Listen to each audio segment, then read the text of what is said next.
Back in the distant past, a man in a research and development center in the Soviet Academy of Science called the Dorodnitsin Computing Center tinkered with an old rack-mounted Electroknia 60 mainframe, making blocks of text fall vertically. The end result was the best-selling game of all time, Tetris.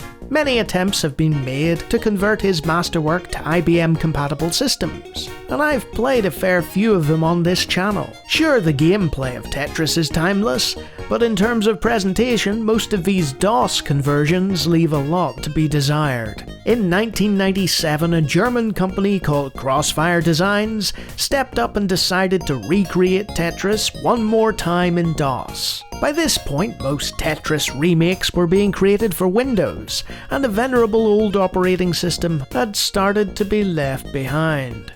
It was playable, but didn't really stand out that much. Flash forward 4 years, and despite DOS being entirely obsolete with the release of Windows XP, and there now being hundreds of Tetris variants for Microsoft's graphical operating systems, Crossfire Designs decided to release Tetris II.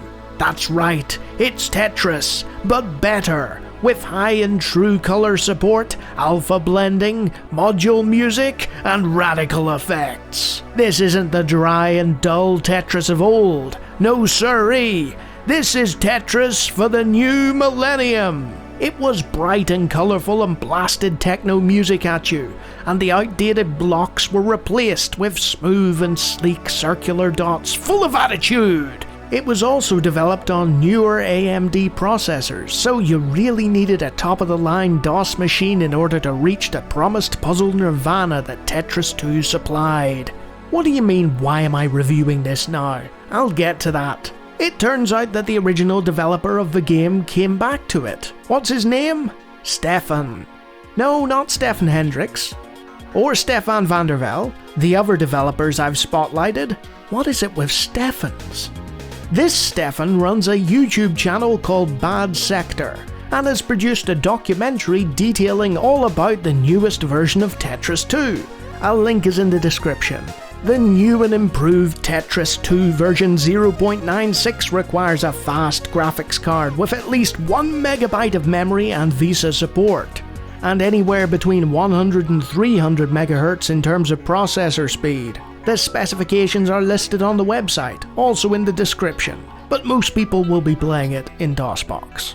The high-resolution GX2 graphics unit is an in-house production in Borland Pascal. But never mind the technical specifications, Lawnie, how does it play? Like Tetris. You have your score in the top left-hand corner with the number of lines and the level. You have falling dots with sweet motion blur, a fancy backdrop, and the rules of Tetris. You know how to play Tetris, right? There's no crazy variations here or hidden surprises. Tetris did it right the first time, and Crossfire Designs adheres to that. The developer stresses that this is more of a technology demonstration for their libraries than a full representation of their current abilities. And that's fine. I really enjoy finding random DOS projects that are being worked on in 2022, and should you have a hankering for Tetris and want to play it on DOSBox for some reason, then this is both a nostalgic and entertaining version of that, throwing you back to the heady days of the early 2000s demo scene, with its tracker music and bright presentation. Unless you're shade colorblind, in which case this is a terrifying nightmare that does not work. Oh well.